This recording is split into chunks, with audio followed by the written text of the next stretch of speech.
Babi Television Uganda webale kubanga otambuliramu naffe byonna gy'osinzira okubanga awo tugoberera. Kikakasiddwa olunaku olwaleero anti President Robert Kyagulanyi Ssentamu agenda kubaayo mu konsati ya Fefe Bussi egenda okubeerayo olunaku olw'enkya wali ku Jahazi Pier ku mazzi, era nga olunaku olw'enkya President atukakasizza nti agenda kubanga awuubayokko olubu lw'ekigere keetonye keche ayina okubanga agenda okuwagira Fefe Bussi ayina concert olunaku olw'enkya.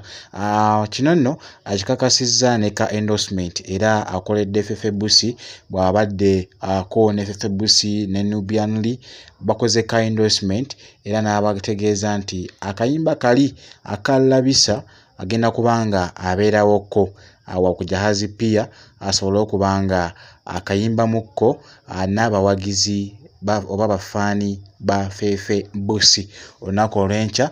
Ate musubwa kikakasiddwa nti President Robert Kyagulanyi Ssentamu naye agenda kubanga abaayo asobole okubanga ayimba akayimba kalabisa ke bayimba ne muganda waffe Fefe Bussi. Kankweka video baka endorsement video aka President Robert Kyagulanyi Ssentamu ng'ali wamu ne Nubian Lee nga kussa ne Fefe Bussi olunaku olw'enkya. Tugendeyo tumwogere katukafune n'oluvannyuma katuwumbewumbe kawumbewumbe ka video kano. Kalisa mumisa itala bufuna mulise ebichamo labisa byonna ebyo labisa. You're representing for Hip Hop King Fefe Bussi 18 Mei Jahazi Kumazi Jahazi Pier nga monywa pia bereyo hip hop kuna lubali na china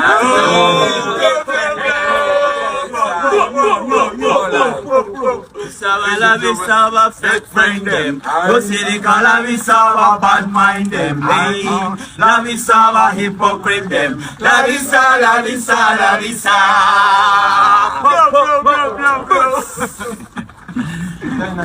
sa.